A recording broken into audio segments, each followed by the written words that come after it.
This video is sponsored by BuyMore shopping app. BuyMore e-shopping application is one of the online shopping app now available on Play Store and App Store.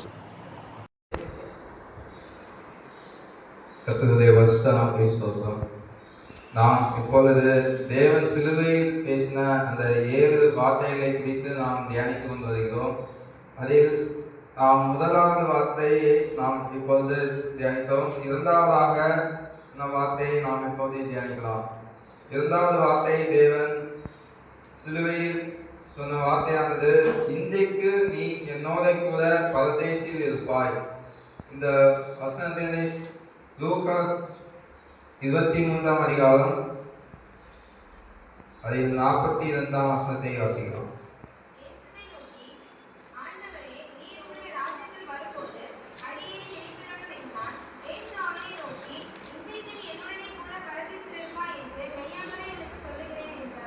இங்கே 43 வசனத்தில் இன்றைக்கு நீ என்னோட கூட பரதேசில் இருப்பாய் என்று சொல்கிறார்.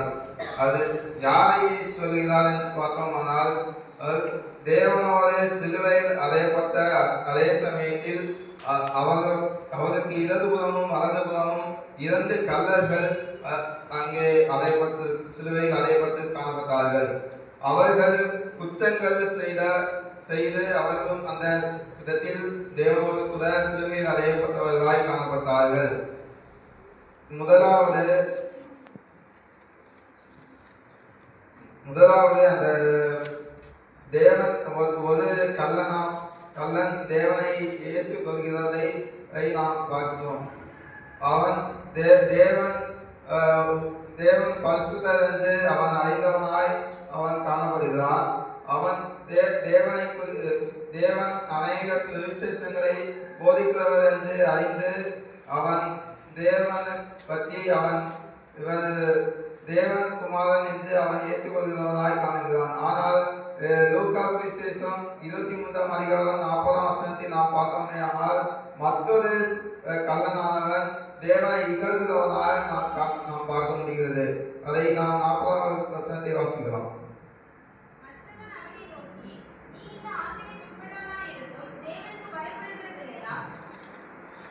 இங்கே அந்த கல்லன் தேவனை குறித்து சொல்கிறதை நாம் பார்க்கிறோம். இந்த ஆக்கணைக்குள் பட்டவனாய் இருந்தும் தேவனுக்கு பயப்படுகிறது இல்லையா என்று அவன் சொல்கிறான். அவனின் தேவன் நாயன் நீ காணப்படுகிறாய் என்று அவன் தேவனை குறித்து இகழ்கிறவனாய் காணப்படுகிறான். மற்றவன் அவனை நோக்கி, நீ இந்த ஆக்கணைக்குட்பட்டவனாய் இருந்தும் தேவனுக்கு பயப்படுகிறது இல்லையா? நாமோ நியாயப்படி தண்டிக்கப்படுகிறோம். நாம் நடப்பிக்கிறவைகளுக்கு தக்க பலனை அடைகிறோம். இவரோ பிரகாரத்தையும் நடப்பிக்கவில்லையே என்று அவனை கணித்து கொண்டு இயேசுவை நோக்கி, ஆண்டவரே, நீர் உம்முடைய ராஜ்யத்தில் வரும்போது அடியனை நினைத்துக் கொள்ளும் என்று மற்ற இன்னொருத்த தேவனை ஏற்றுக்கொண்டதான அந்த கல்லன் சொல்கிறதை பார்க்கிறோம். ஒருவன் அந்த இடத்தில் தேவனை இகழ்ச்சியாக பார்த்தாலும் மற்றொருவன் தேவனை ஏற்றுக்கொண்டு தேவன் பரிசுத்தர் என்று அவன் அறிந்தவனாய் காணப்பட்டிருக்கிறான்.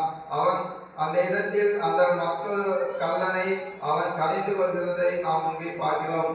அதே போலதான் இன்றைக்கு நாமும் உலகத்தில் பார்க்கிற நாமும் தேவனை குறித்து அநேக வேளைகளில் இகழ்கிறவர்களாய் நாம் காணப்படுகிறோம்.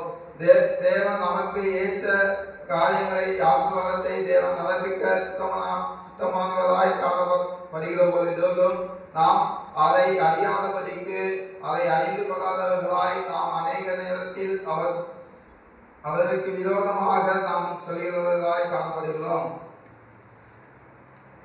அதுபோல நாம் காணப்படாதபடிக்கு தேவனுடைய வார்த்தைகளை நாம் ஏற்றுக்கொண்டு அவருடைய பிரகாரமாக காணும்படிக்கு கர்த்தர் நமக்கு திரும்பி செய்வதாக. ஆமென். அல்லேலூயா.